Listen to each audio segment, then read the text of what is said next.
nous faut nous rappeler du contexte où Jésus a institué la Sainte Seine.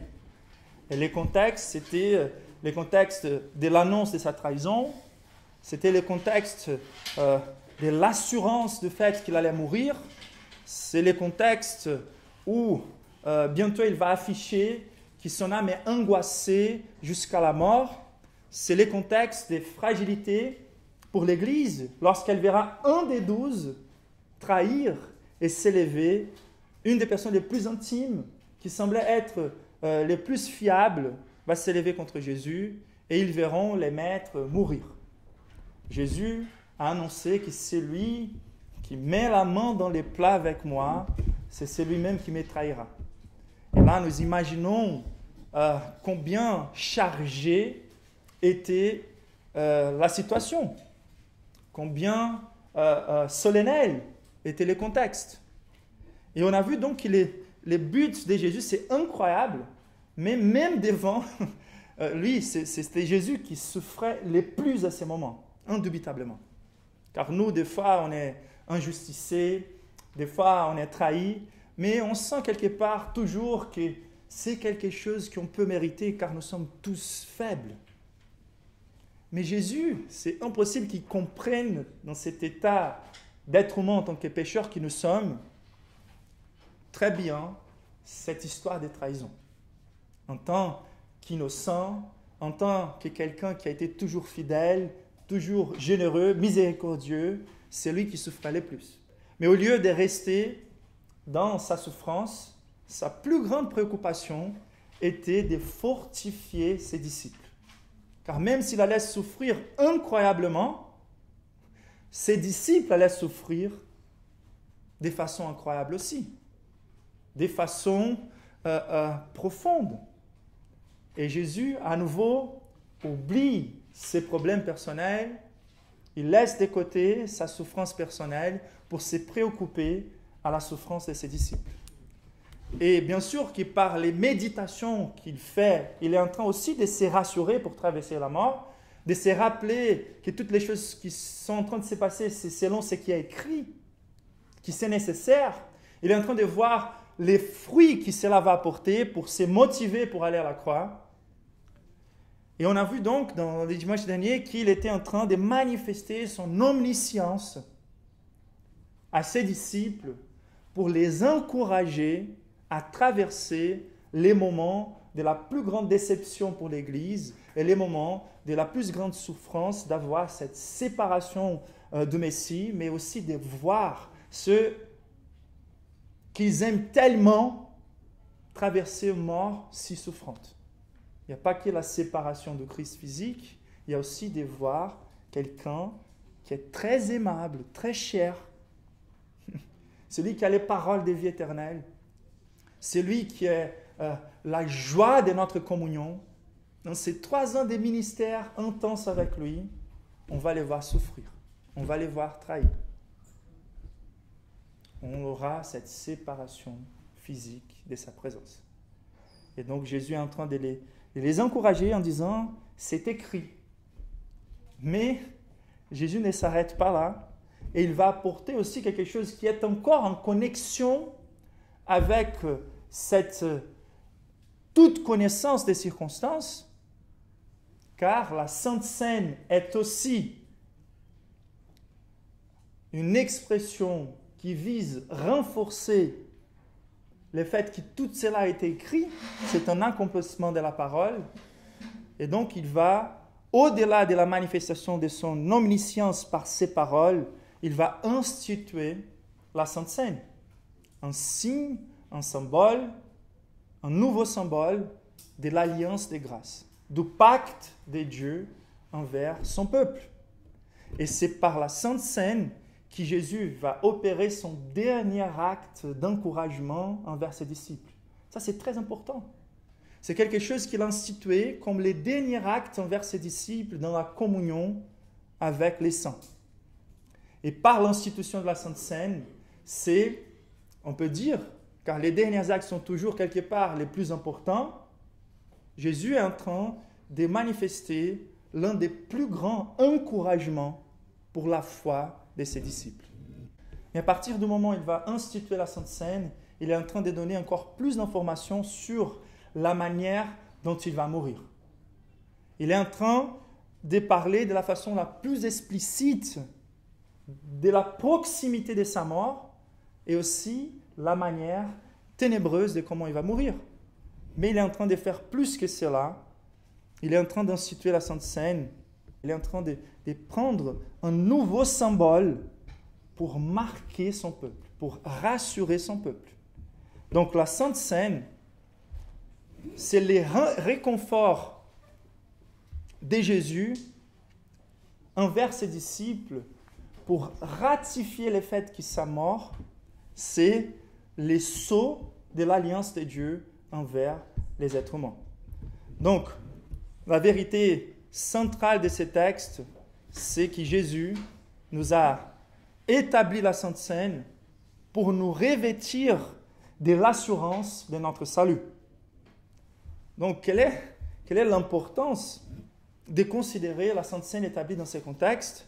C'est de méditer dans le fait que Jésus est à l'occasion de son plus grand malheur et Jésus est à l'occasion de la plus grande déception de l'Église et la participation à la Sainte Seine permet Jésus et aux disciples de faire un culte d'action de grâce et permet Jésus de marcher envers la mort en chantant un chant de célébration. C'est étonnant la capacité que la Sainte Seine a pour renforcer la foi des chrétiens devant les moments les plus difficiles de leur foi. C'est incroyable car Jésus a vécu l'extrême de la souffrance dans ces contextes et les disciples aussi. Cela veut dire que nous avons tous des problèmes légitimes dans la vie. Mais si Jésus a été capable d'être renforcé par la Sainte Seine pour traverser la mort, c'est clair que la Sainte Seine est capable de nous renforcer pour traverser peu importe quel type de problème qu'on puisse avoir. Et donc, cette ordonnance gracieuse de Dieu, elle est une discipline qu'on ne peut pas rater. Et l'un des signes les plus clairs d'un chrétien en bonne santé, c'est son envie de ne pas rater un dimanche de Sainte Seine ou l'occasion de la Sainte Seine. C'est vraiment une discipline essentielle pour tous ceux qui ont la compréhension de leur faiblesse. Bon, Jésus donc a institué la Sainte Seine comme un des moyens des grâces les plus fortifiants pour son Église. La Sainte Seine, elle est plus fortifiant des moyens de grâce quelque part, l'un des plus fortifiants moyens de grâce pour l'Église en tant que communauté et pour la foi de chaque individu chrétien. Et la question qu'on va se poser, qu'est-ce qu'il y a dans la Sainte Seine qui la rend si incroyable? Qu'est-ce qu'il y a dans la Sainte Seine qui la rend si puissante? Et c'est cette question qu'on va poser ces textes-là.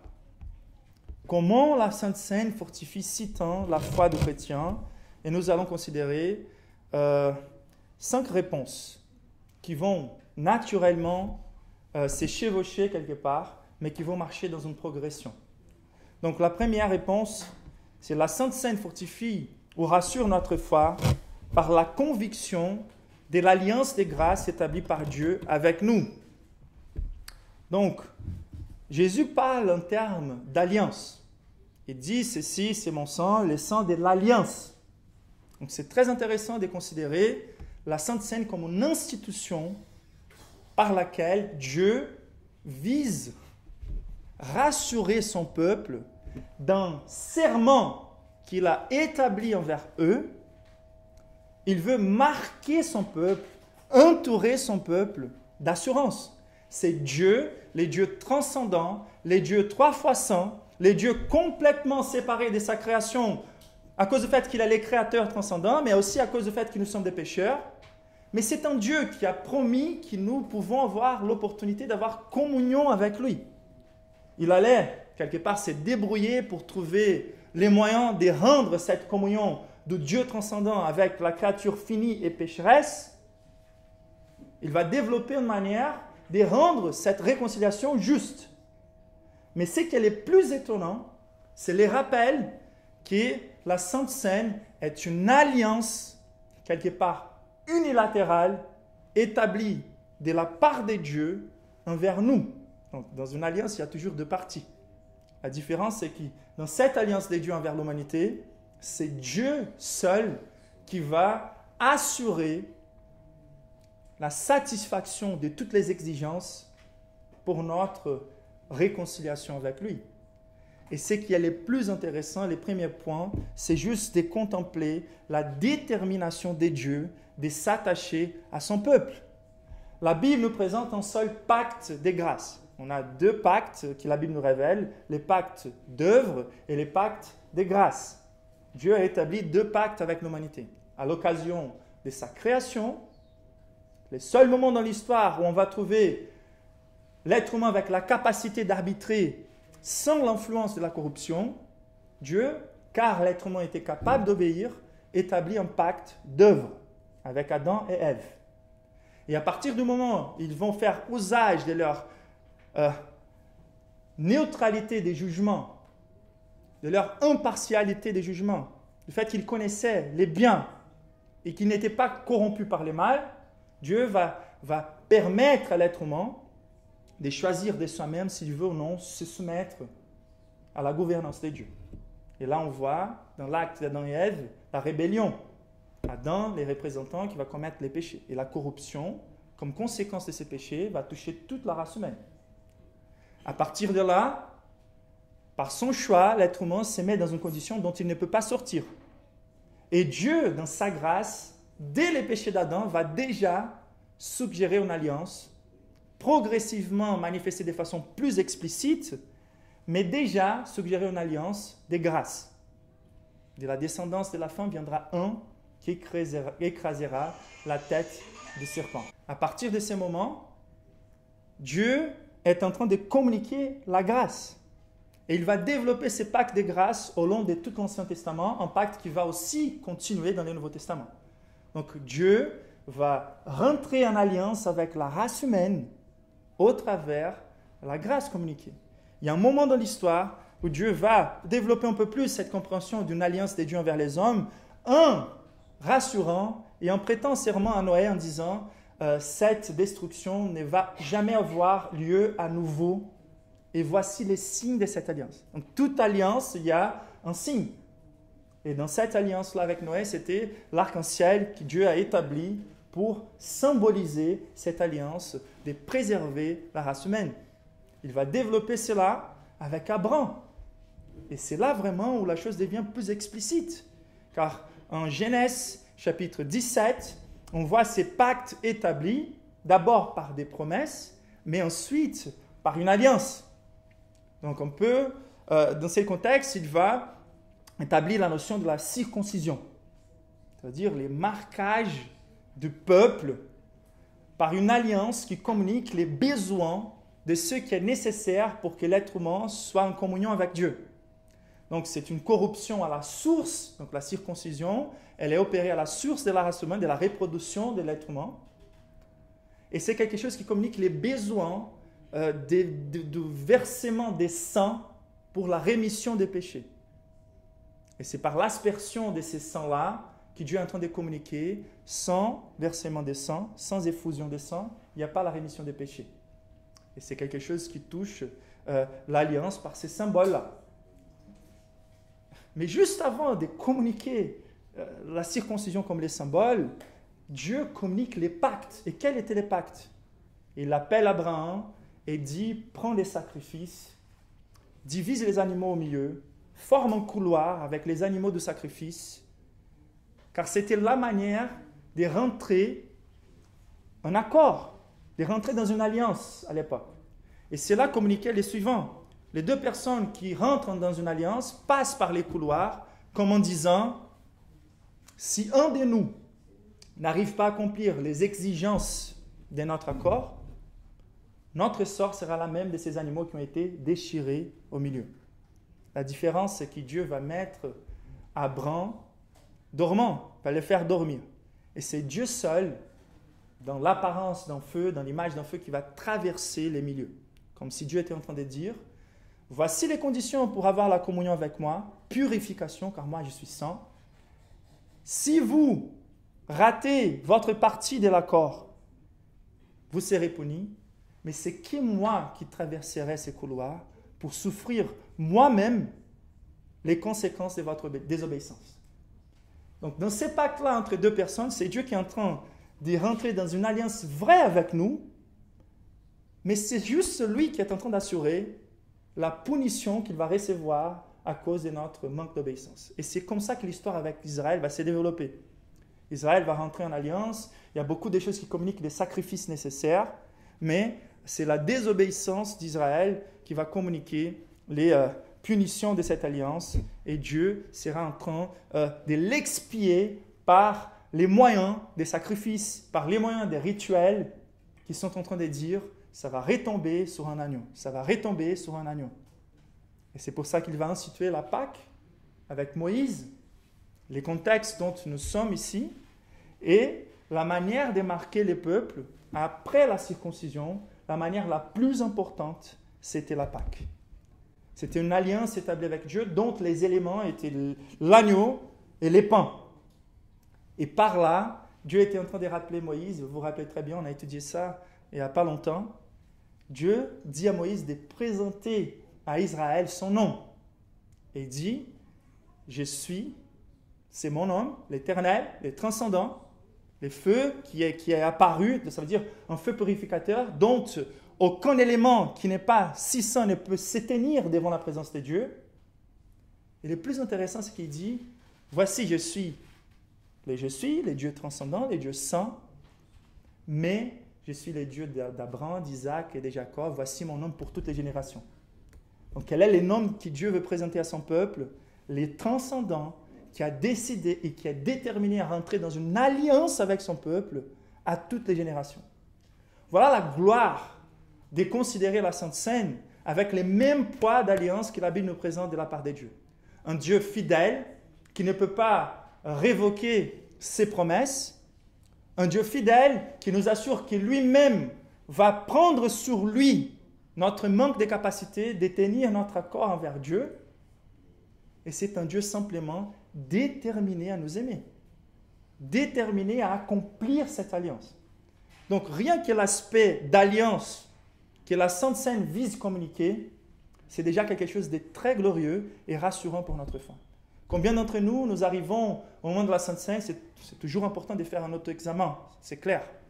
Mais combien d'entre nous, des fois, on se sent indigne de prendre la Sainte Seine? Mais ce qu'elle vise à communiquer, c'est que ça ne dépend pas de notre comportement. Ce qui est nécessaire, c'est simplement de nous rappeler que c'est lui qui est rentré en alliance envers nous en nous rassurant de notre foi. Et c'est à nous simplement de nous repentir, de reconnaître, de confesser nos fautes, de trouver la réconciliation pour qu'on se rende dans une position digne de prendre la Sainte Seine. C'est très important, car l'efficacité de la Sainte Seine, de cette alliance, elle est sur ceux qui prennent conscience de ce qu'elle signifie. Et donc, la Bible nous encourage à confesser nos fautes, chercher la réconciliation avant de prendre la Sainte Seine. Mais nos péchés ne doivent pas nous décourager, au contraire, ils doivent nous rappeler que nous avons besoin d'être rassurés de cette alliance. Donc, c'est une manière de Dieu vraiment de venir vers son peuple dans son moment de plus grande fragilité, dans ses moments les plus difficiles dans sa vie, et de les dire, moi, je me porte garant. C'est un serment. Je vais mener jusqu'au but. Je ne peux pas mentir. Je rassure. C'est mon alliance. Je suis en train de te marquer, de vous marquer comme mien. Et je suis en train de me porter garant sur toutes les conséquences de votre manque de capacité d'obéir à ma loi, de vivre selon mon caractère. Donc, c'est ça que Dieu veut faire au travers de l'institution de cette ordonnance. Et c'est juste fou d'imaginer qu'on peut être associé à Dieu dans une telle profondeur. Un Dieu qui, comme dans un mariage, on est en train d'échanger la bague, et dans la foi chrétienne, Dieu est en train de nous marquer avec une alliance que nous nous soumettons. C'est comme s'il était en train de mettre dans nos doigts un symbole qui ne peut pas être effacé. La détermination irrévocable de Dieu et triomphante de Dieu devait être la raison de notre célébration et l'envie de ne pas rater ces moments solennels. La deuxième vérité, c'est que la Sainte Seine fortifie ou rassure notre foi par la conviction de son accomplissement prophétique. Donc l'alliance, ça peut être qu'un échange de promesses. Moi, je me porterai garant. Et tout au long de l'histoire, Dieu est en train de typifier comment il se portera garant. Mais cette alliance a la différence entre ceux qui, dans ces versets-là, certains vont lire, nouvelle alliance. Donc, il y a un aspect de profiter de la gloire de cette alliance par rapport aux promesses qu'elle faisait vers le futur. Pour la dispensation de l'Ancien Testament, c'était la foi dans la provision qui viendrait. Dans la rémission suprême et excellente des péchés qui serait encore accomplie par le Messie. L'agneau pascal n'était pas les saints étrangers, les saints d'un agneau pascal, mais c'était les saints de Jésus lui-même qui devraient accomplir. Et donc là, leur foi était, l'emphase était sur ce qui était encore nécessaire de s'accomplir. Dans le Nouveau Testament, par l'institution de la Sainte Seine, Jésus est en train de pointer plutôt vers ce qui est déjà accompli. Et dans ces passages, ce qui va bientôt, dans quelques heures, s'accomplir.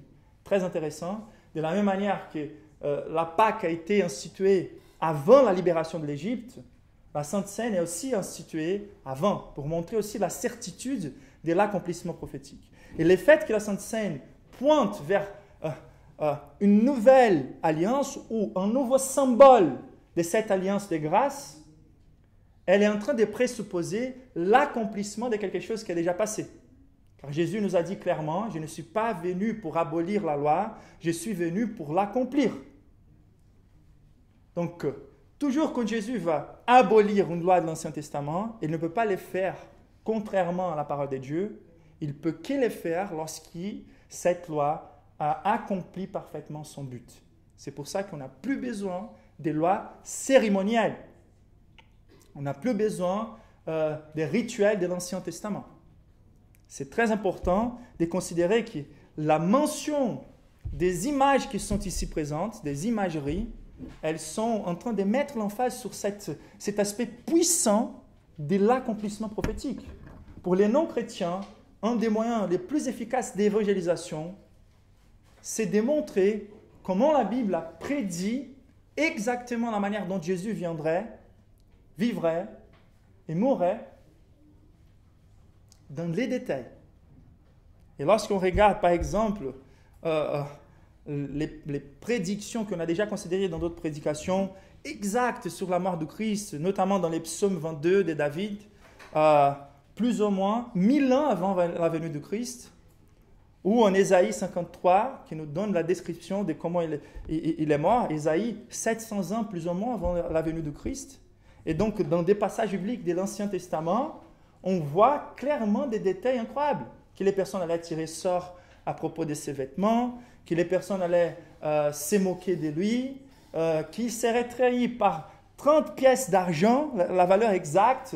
On a plein de détails, 1500 ans avant, 1000 ans avant, 700 ans avant, et c'est juste incroyable de contempler comment, il y a même des puzzles des fois, comment Jésus pourrait venir de Galilée et en même temps de Bethléem. Et c'est incroyable de voir que les circonstances de la naissance de Christ fait qu'il soit né dans la fuite, qu'il s'enfuit vers l'Égypte et qu'il soit élevé à Nazareth. Donc c'est très intéressant de considérer la prédiction biblique des détails particuliers de la venue, de la vie et de la mort de Christ. Mais dans la considération de l'institution de la Sainte Seine, dans les contextes où ils mangent la Pâque, c'est ça qu'ils sont en train de célébrer, après qu'ils ont soupé, Jésus a distribué les pains. Donc c'était l'agneau au centre, les pains sans levain qui célébraient la Pâque, et l'habitude de prendre du vin, et Jésus va aussi s'approprier du vin ici présent pour faire un lien avec son sang. Donc, non seulement par les détails spécifiques des prophéties de l'Ancien Testament, mais par l'imagerie biblique. Donc la Bible, elle parle objectivement avec des détails à propos de la mort de Christ, mais il y a des images dans la Bible, partout dans l'Ancien Testament, qui sont très puissantes pour montrer combien tout cela a été prédit. Et le but de Jésus, c'est juste démontrer ici comment ces choses sont en train de s'aboutir et de s'accomplir en lui. Donc l'imagerie de la Pâque, par exemple, qui nous parle d'un agneau innocent qui doit être immolé, qui doit avoir sa chair déchirée, qui doit avoir son sang versé. Ça, c'est super important.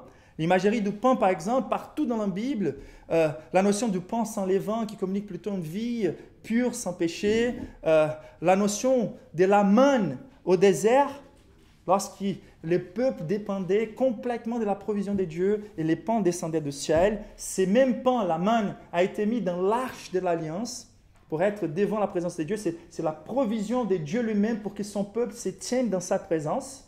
Et dans les 100 lieux, il y avait la table de la proposition, la table de la présence, où on avait les pains qui représentaient la présence du peuple, par la présence du Christ, qui est toujours présenté dans la Bible comme les pains descendus du ciel, car c'est celui qui est le seul capable de voir la face de Dieu et de communiquer de la part de Dieu à nous.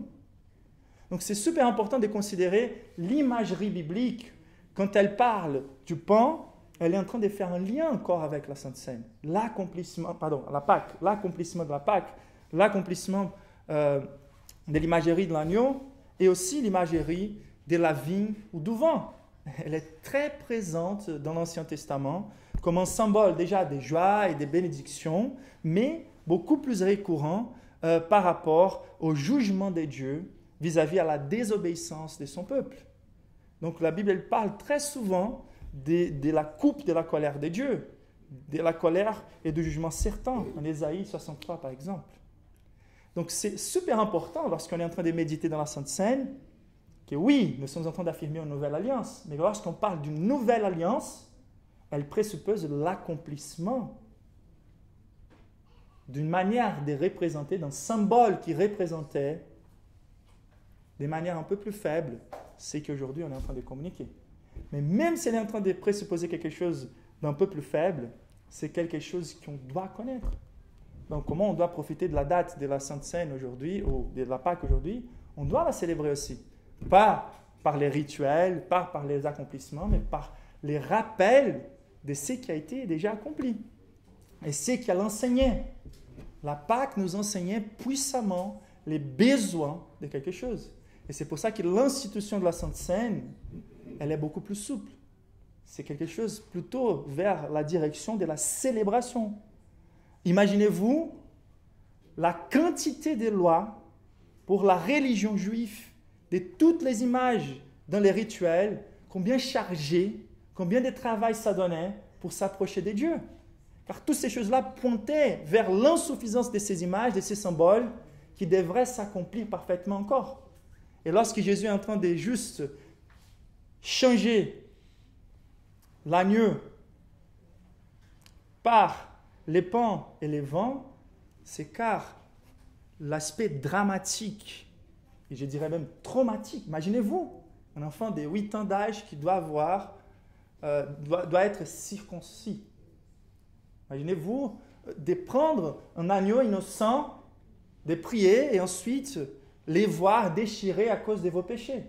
Les sangs qui coulent devant vous. Et la compréhension que c'est à cause de mes péchés que cet être innocent est en train d'être exécuté. Donc c'est dramatique, c'est traumatique, car l'emphase c'est on a encore besoin que cela s'accomplisse. Mais une fois qu'on est en train de prendre les jus ou les fruits de la vigne ou les vins, c'est un peu plus souple car l'image du Christ crucifié, elle est déjà suffisante à l'éternité pour nous communiquer la puissance de son accomplissement. Aucune image ne pourrait surmonter la souffrance de Christ que la croix elle-même. Et c'est pour ça que l'histoire elle est même divisée par cet événement. Tant elle a marqué l'histoire. Et donc nous sommes dans une nouvelle alliance, un nouveau symbole qui met plutôt l'emphase sur l'accomplissement de ce que Jésus a établi. Et c'est pour ça que c'est vraiment c'est vraiment une abomination, selon le langage de l'apôtre Paul, de vouloir revenir à l'ancienne alliance. De vouloir suggérer que nous avons besoin encore d'accomplir certaines choses que Jésus n'a pas pu accomplir. L'accomplissement a été parfait. Comme on a lu à l'ouverture du texte, c'était complètement suffisant. Donc on ne peut pas compléter les souffrances du Christ avec l'autoflagellation ou considérer la confession plutôt comme une espèce d'autoflagellation aussi, une obligation, ou de considérer de faire des sacrifices pour plaire à Dieu, cette notion névrotique que pour avoir la bénédiction de Dieu, on doit souffrir. Il a tout souffert. Et c'est pour ça que Paul il dit aux Galates, je n'annule pas la grâce de Dieu, car si les saluts se donnent par les œuvres, il se suit que Christ est mort en vain.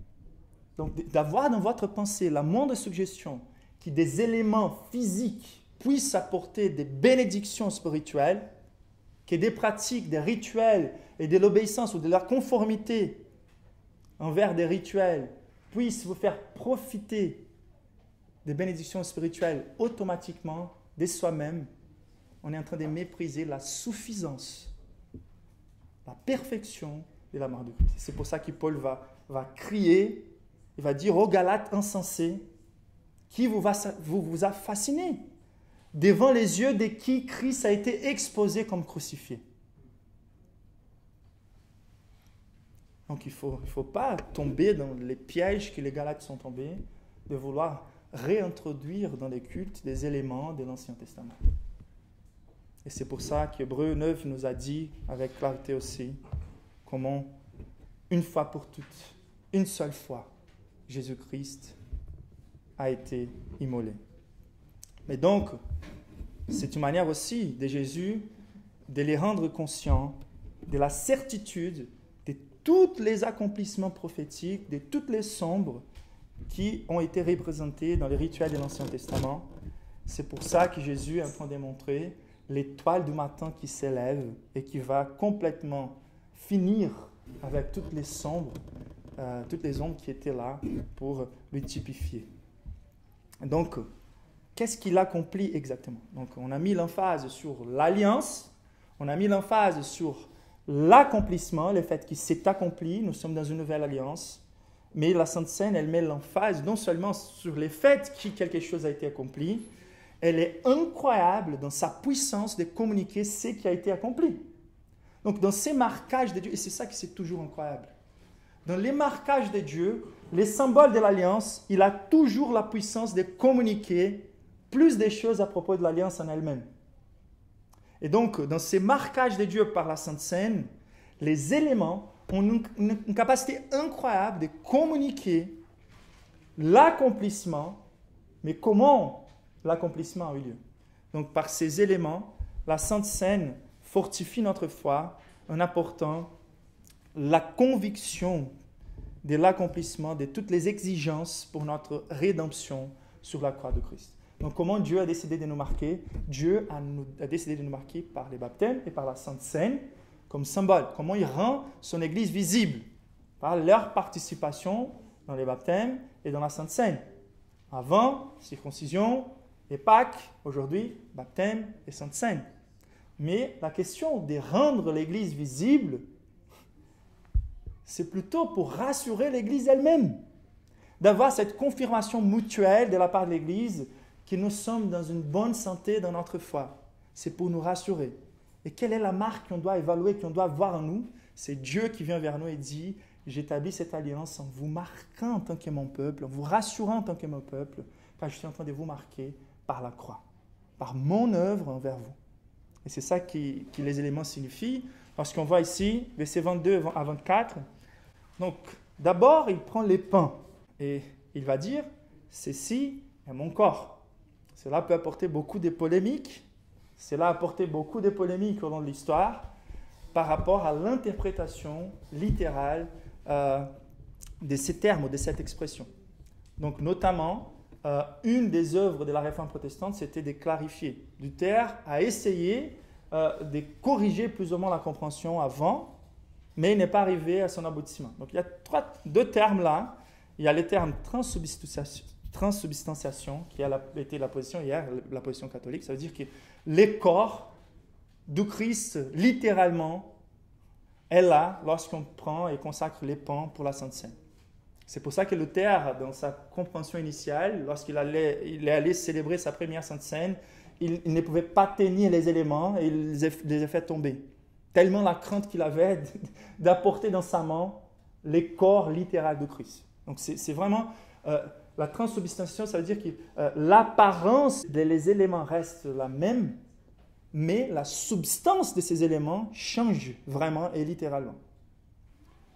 Bon, la compréhension de Luther, c'était qu'il a rompu un peu, mais pas complètement, et c'est naturel quand on sort d'un extrême pour aller à un autre, qu'on n'arrive pas à rompre avec toutes les choses.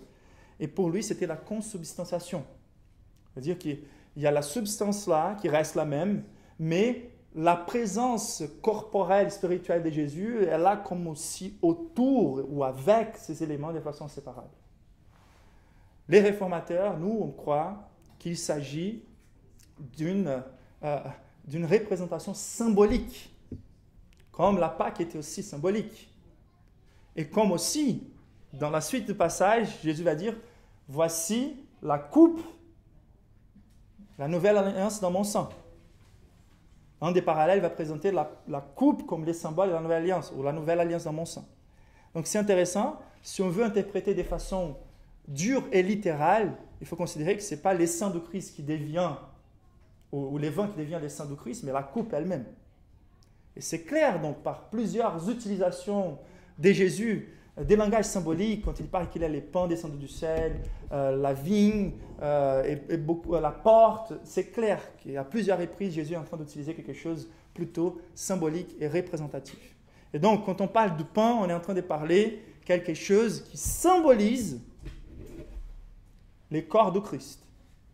D'accord? Ça, c'est très important. Qu'on garde cette conviction pour ne pas tomber dans les risques hérétiques de l'automatisme des bénédictions à travers les sacrements. C'est-à-dire, ça ne sert à rien de prendre les éléments et de croire qu'on sera automatiquement béni par les éléments. Sans la foi, sans la vie déjà là en nous, même pour les baptêmes, on baptise celui qui est régénéré, qui est venu à la foi. Donc c'est une expression externe, une alliance établie, concrète, pour manifester une réalité spirituelle. C'est la même chose pour la Sainte Seine. Ceux qui participent, ce sont ceux qui visent fortifier leur foi. Il n'y a pas, bien sûr qu'il y a une grande bénédiction dans la participation correcte de la Sainte Seine, mais elle est toujours accompagnée, comme Jésus le fait, avec l'instruction de ce qu'elle signifie. Ça ne sert à rien de participer à la Sainte Seine si on n'est pas en train de comprendre ce qui est en train de se passer. C'est très dangereux de suggérer aux personnes qu'elles peuvent être sauvées par les simples manger d'un élément. C'est comme aujourd'hui on fait très souvent de faire les personnes répéter une prière et croire que car elle a répété une prière, elle est sauvée. Même quand la réalité de la conversion n'est pas là dans leur cœur. Il n'y a aucun automatisme dans la foi chrétienne. C'est important de considérer l'aspect symbolique et de comprendre la signification. Et la signification du pain va nous rappeler du pain, de la présence ou de la proposition. C'est Jésus le seul qui est constamment dans la présence de la face de Dieu et qui peut venir comme un pain descendu du ciel. Et Jésus lui-même, dans ses paroles, dans l'évangile de Jean, il va nous dire qu'il est ces pains descendus du ciel. Pourquoi les besoins que cette manne soit Jésus lui-même qui descend pour nous nourrir?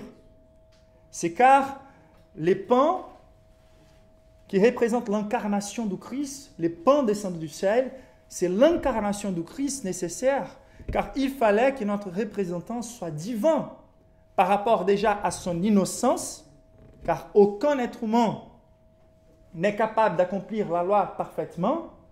Donc il faut que quelqu'un qui soit innocent, n'est pas corrompu par les péchés, puisse accomplir la loi pour nous. Et c'est pour ça que Jésus, il faut qu'il soit un homme vrai pour nous représenter, mais un homme qui soit Dieu lui-même sans la corruption du péché. Mais plus que ça, la valeur de ces pains. Car on pourrait imaginer, ce n'est pas possible, mais la possibilité d'un homme qui soit parfait, qui soit capable en tant qu'homme d'obéir à la loi.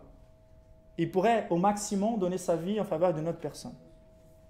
Mais la valeur de la vie du Christ en tant que Dieu est si chère qu'il rend capable que cette représentativité du Christ de l'être humain puisse couvrir la multitude des péchés. Le niveau d'injustice vécu par le Christ sur la croix est capable de couvrir toutes les injustices de l'univers.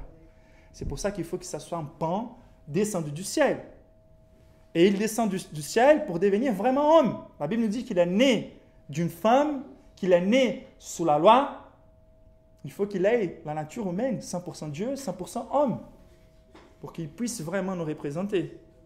Et donc, par les pains, on est en train de contempler l'incarnation et l'obéissance vicaire du Christ. L'obéissance, c'était par sa vie et par son obéissance parfaite à la loi, pouvoir nous créditer notre incapacité d'obéir à la loi, nous est créditée par l'obéissance parfaite du Christ. Et c'est ça que les pains visent à nous rassurer. Dieu nous regarde aujourd'hui comme ceux qui ont parfaitement accompli la loi. C'est incroyable. Incroyable. Mais les pains ont été rompus.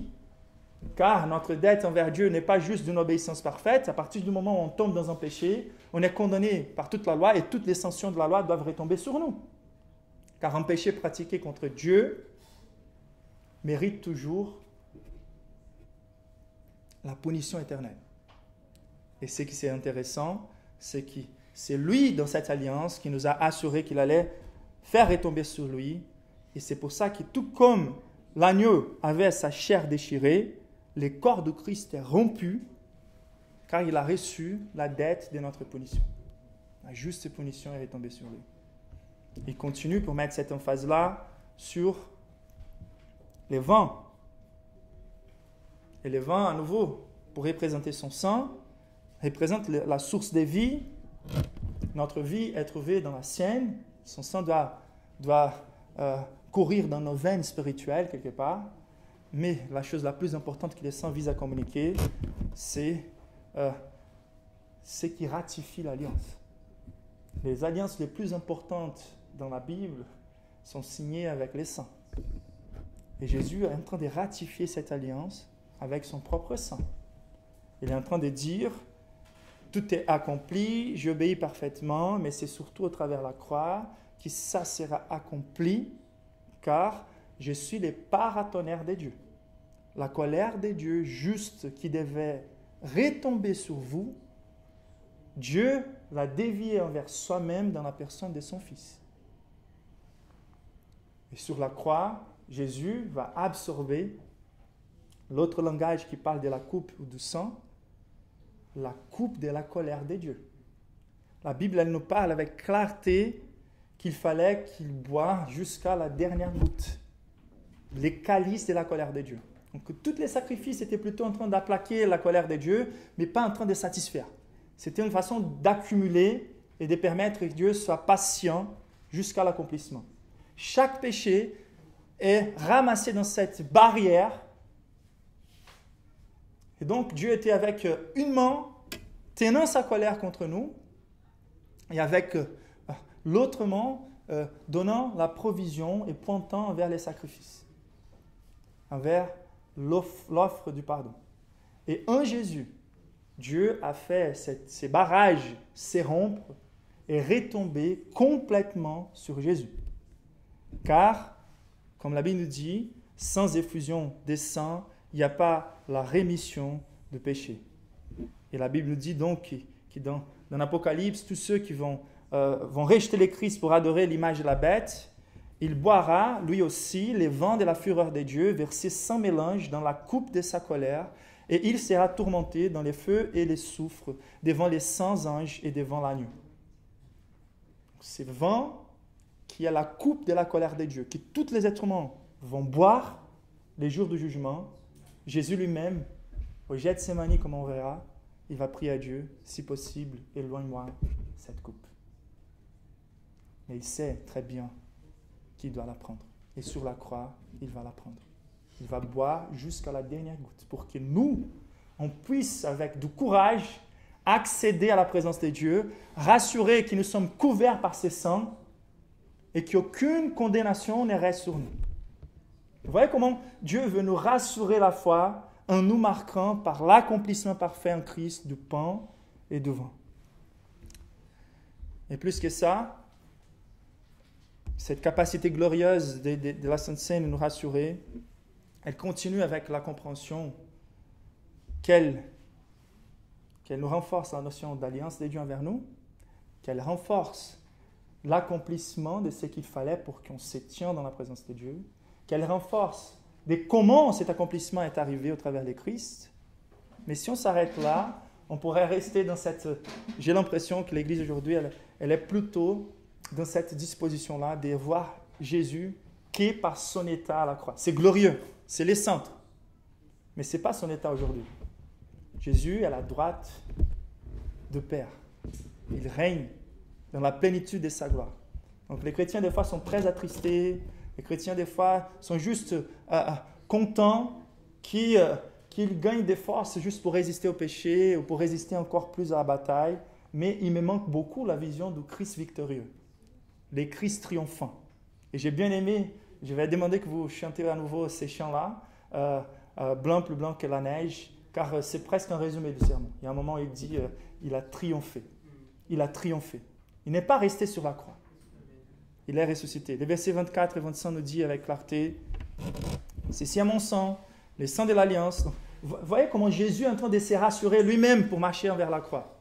Ok? Et aussi pour rassurer ses disciples. Mais verset 25, je vous l'ai dit en vérité, je ne boirai plus jamais du fruit de la vigne jusqu'au jour où je les boirai à nouveau dans les royaumes des dieux.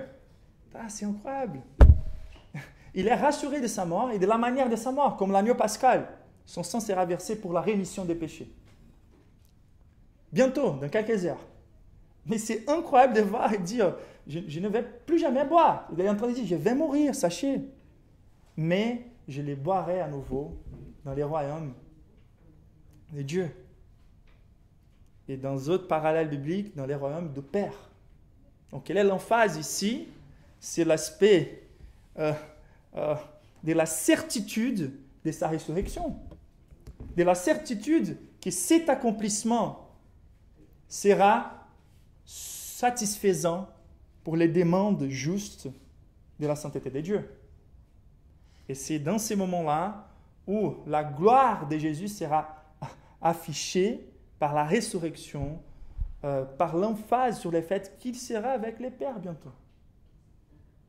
Dans ces mêmes contextes, c'est incroyable, Jésus, il prend les mêmes contextes de cette soirée. Avant qu'il soit en train de manger la Sainte Seine et tout, il a nettoyé les pieds des disciples, Et la Bible, elle commence en disant, sachant d'où il venait et où il allait, il s'est mis les serviettes et il a passé à laver les pieds des disciples.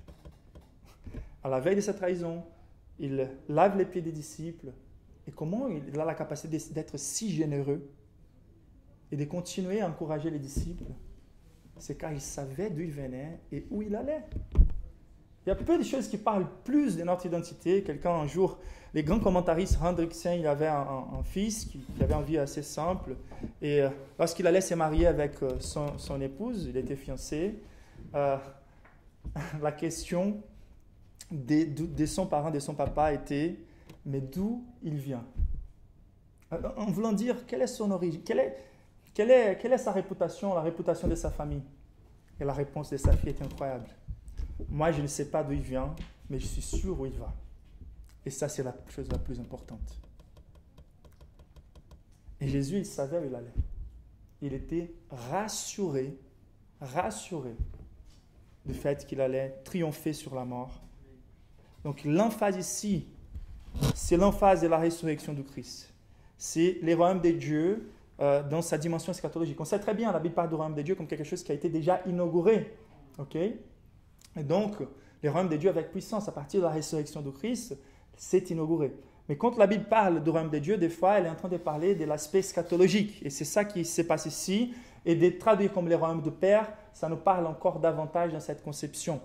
C'est vraiment les contextes de ces rassemblements dont Apocalypse nous met beaucoup en emphase, du festin, de la rencontre, de l'aboutissement complet du royaume des dieux. Donc, nos âmes, une fois qu'on est mort, vont être dirigées au ciel. Mais on va attendre encore le jugement final. la glorification, la manifestation, comme Paul nous dit en Romains 8, la manifestation pleine des enfants des dieux. Et donc, on attend encore ces jours, et eux aussi, qui sont morts et sont en Christ, attendent encore ces jours. Et la réalité, c'est que juste avec notre esprit dans la résurrection, nous, les chrétiens, n'avons pas la capacité, avant la restauration du monde, de profiter par exemple du fruit de la vie. Mais c'est intéressant car Jésus est en train de pointer envers ces jours, car il est en train de parler aussi de quelque chose qui se passe entre eux, de boire avec vous, de boire à nouveau les fruits de la vie, de participer de cette communion avec vous. Et c'est dans l'accomplissement qu'on va retrouver par exemple dans Apocalypse 19, versets 6 à 9, ces paroles, car le Seigneur notre Dieu Tout-Puissant est entré dans son règne. Réjouissons-nous et soyons dans l'allégresse et donnons-lui la gloire, car les noces de l'agneau sont venues et son épouse est préparée. Et il lui a été donné de se revêtir d'un fin lin. Dans d'autres passages dans l'Apocalypse, ça nous parle. Ils ont blanchi leurs vestes dans le sang de l'agneau. C'est blanc, plus blanc que la neige, à cause du sang de l'agneau. Et là, c'est ces festins dont il va mettre en emphase, car les fondements, ce sont les œuvres du juste saint. Et l'ange me dit, écrit, heureux sont ceux qui sont appelés au festin des noces de l'agneau. Et il me dit, ces paroles sont les véritables paroles de Dieu. Incroyable. L'emphase, c'est sur la résurrection du Christ et notre résurrection avec lui. Car lorsqu'il nous fait participer de son sang, lorsqu'il nous fait participer de son corps, il est en train de dire, c'est en moi que vous avez la vie. C'est en moi que vous avez la vie. Et donc, notre résurrection est rassurée par la Sainte Seine lorsque nous participons. Car la Sainte Seine est une évidence du fait que nous sommes nés de nouveau, que la résurrection du Christ est une réalité dans nos vies. Car nous avons été sémés par une sémence incorruptible qui marche de gloire en gloire à l'image de Christ. Donc la réalité de la résurrection du Christ est communiquée par l'Église lorsqu'on se rassemble et on se laisse marquer par la Sainte Seine, comme si on était en train de dire, nous sommes morts avec lui dans sa mort, dans son corps déchiré, dans son sang versé, mais c'est ce sang-là qui nous amène la vie, et c'est en lui que nous avons la vie. Et c'est triomphant, et c'est glorieux, et c'est comme ça qu'on doit participer de la Sainte Seine, en regardant la force qu'on va prendre dans la conviction de notre résurrection et notre vie en lui, que nous pouvons regarder les péchés non comme une force puissante sur nos vies, pour plus puissant qu'ils puissent être, mais de nous rappeler que les sangs spirituels qui court dans nos veines, c'est le sang du Christ triomphant.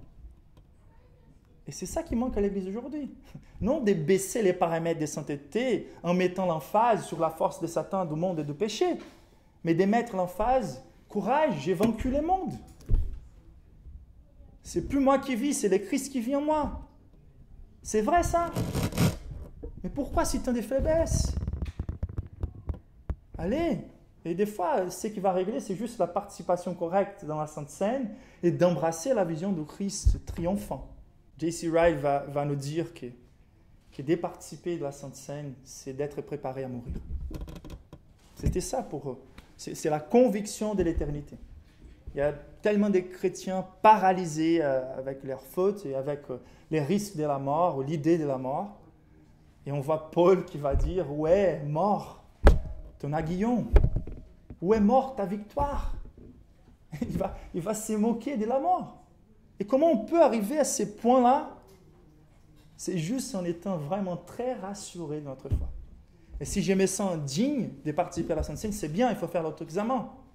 Mais il faut reconnaître que lorsqu'on se sent digne de participer à la Sainte Seine, c'est lorsqu'on est en train de mettre en question l'authenticité de notre salut.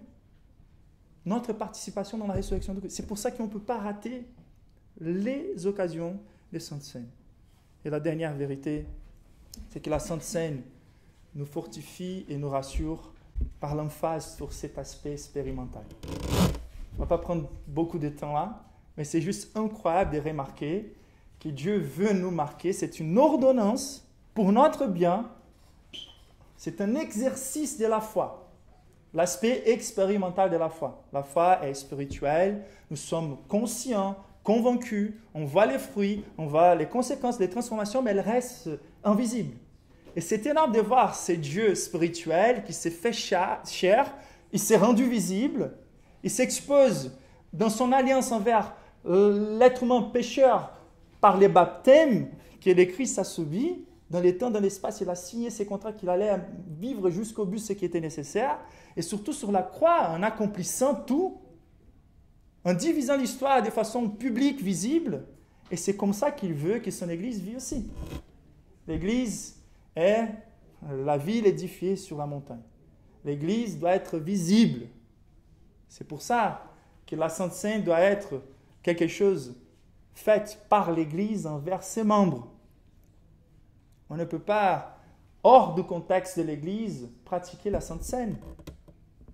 Car c'est quelque chose qui a pour but aussi, selon l'enseignement de Christ, c'est un outil de lier et délier. Donc, la pratique de la discipline, c'est aussi, ou l'excommunion, comme on l'a dit, quand les personnes sont en train de vivre dans un péché grave, non repenti, pendant longtemps, c'est la responsabilité de l'Église de dire, on ne peut jamais dire, nous sommes sûrs que vous allez à l'enfer. Mais c'est notre responsabilité de dire, nous ne pouvons plus affirmer que vous manifestez des évidences qui nous rassurent de votre salut. Et ça, c'est de bien. C'est un exercice des fois de les faire. L'autre examen, Jésus nous a dit, celui qui met la main dans les plats avec moi, c'est celui qui me trahira. Il n'y a pas beaucoup d'évidence pour nous dire que Judas était encore là dans les moments de la Sainte Seine. Mais Jésus a été clair dans ses enseignements qu'il y aura toujours entre nous ceux qui ne sont pas nés de nouveau et qui des fois participent même de la Sainte Seine pour leur condamnation, comme la Bible nous dit. Et la réalité, c'est que l'Église doit faire usage de la Sainte Seine comme un moyen d'exercice des foi. Par l'invitation à l'autre examen, nous sommes tous encouragés à nous rassurer de notre foi, à évaluer notre vie, à laisser nos péchés, à être déterminés, à reconnaître notre misère et nous rendre aptes à la participation à la Sainte Seine. Mais c'est intéressant, l'aspect expérimental, il est très présent dans le fait que Jésus, il est en train de communiquer la foi telle qu'elle est. C'est quelque chose que Jésus lui-même prend, son corps, son temps, et qu'il pourvoit. Il prend et il offre. Donc, qu'est-ce que c'est la foi? Ce sont les mains vides présentées à Jésus lui-même pour embrasser son opportunité de pardon. Dans la Sainte Seine, il n'y a aucun honneur au mérite d'un chrétien lorsqu'il participe correctement. Car de participer correctement, c'est simplement de nous rappeler que c'est lui, Jésus lui-même, qui est descendu du ciel et qui nous a offert l'opportunité de rédemption. C'est lui qui nous offre le pain, c'est lui qui nous offre le vin. Mais pour nous, c'est très rassurant de considérer que maintenant, cette alliance de Dieu envers nous, je peux toucher et m'approprier et faire partie de mon existence, symboliquement parlant, mais qui parle fort d'une réalité spirituelle. Nous devons participer dans les déchirements par la foi de Jésus. Ma culpabilité lui a déchiré. Nous devons participer dans les versements de son sang. Il a bu la coupe de la colère de Dieu dans ma place. Je suis avec lui dans sa mort. Je suis avec lui dans les déchirements de sa chair. Mais ces sangs triomphants nous amènent à la vie. Nous sommes un seul corps en tant qu'Église. C'est pour nous rassurer dans cette confirmation mutuelle de notre foi et nous encourager à nous sanctifier et montrer que nous sommes vivants. Donc il y a cet aspect expérimental où Jésus veut nous confirmer. Donc même si on dit il n'y a pas d'automatisme pour une présence littérale du corps de Christ, il y a quelque part une présence littérale du corps de Christ lorsqu'on pense à la vraie Église quand elle participe à la Sainte Seine. L'aspect inséparable de l'Église. Et il y a bien sûr la présence spirituelle spéciale, bénissante par le Saint-Esprit. Car Jésus est tellement puissamment communiqué et présent dans ses moyens de grâce qu'il a évoqué ces moyens de grâce comme les plus capables, l'un des plus capables de rassurer et de fortifier notre foi. Et la seule réponse, c'est la même des disciples. Jésus a célébré la Sainte Seine avec de l'action de grâce et en chantant un chant.